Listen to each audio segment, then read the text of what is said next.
नाशिक महानगरपालिकेच्या स्थायी समिती सभापती पदाच्या निवडणुकीसाठी राजकीय हालचालींना वेग आलाय। या ठिकाणी भाजपकडून मच्छिंद्र सानप यांनी अर्ज केलेला आहे। अपक्ष उमेदवाराला राष्ट्रवादीकडून सभापती पदासाठी उमेदवारी देण्यात आल्यामुळे निवडणुकीमध्ये भाजप विरुद्ध राष्ट्रवादी आमने सामने आले। भाजपकडून खबरदारी म्हणून स्थायी समिती सदस्यांना अज्ञात स्थळी नेण्यात आलेला आहे, तर घोडेबाजार रोखण्यासाठी भाजपकडून ही खबरदारी घेतली जाते। तर दुसरीकडे राष्ट्रवादीकडून मुकेश शहाणे यांनी अर्ज भरलेला आहे। आपण नाशिक महापालिकेच्या स्थायी समिती सभापती पदासाठी जे राजकारण सुरू आहे ते पाहतोय। या संदर्भात अधिकचे अपडेट जाणून घेऊयात प्रतिनिधी अभिजित सोनावणे यांच्याकडून। अभिजित, काय अधिकची माहिती आहे?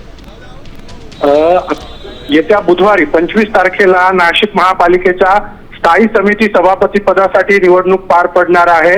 एकूणच भाजपची एक हाती सत्ता महापालिकेत आलेली होती आणि त्यानंतर मित्र पक्ष असलेल्या शिंदेची शिवसेना आणि राष्ट्रवादी अजित पवार गटाने देखील भाजपला पाठिंबा दिलेला होता आणि त्यामुळे कुठेतरी स्थायी समिती सभापती पदाची निवडणूक ही बिनविरोध पार पडेल अशा पद्धतीचं चित्र होतं। मात्र आज अचानक राष्ट्रवादी अजित पवार गटाकडून नोंदणी केलेले अपक्ष नगरसेवक मुकेश शहाणे यांनी देखील आपला स्थायी समिती सभापती पदासाठी उमेदवारी अर्ज दाखल केला होता आणि त्यामुळे कुठेतरी आता नक्कीच अभिजित, धन्यवाद या सविस्तर माहितीसाठी।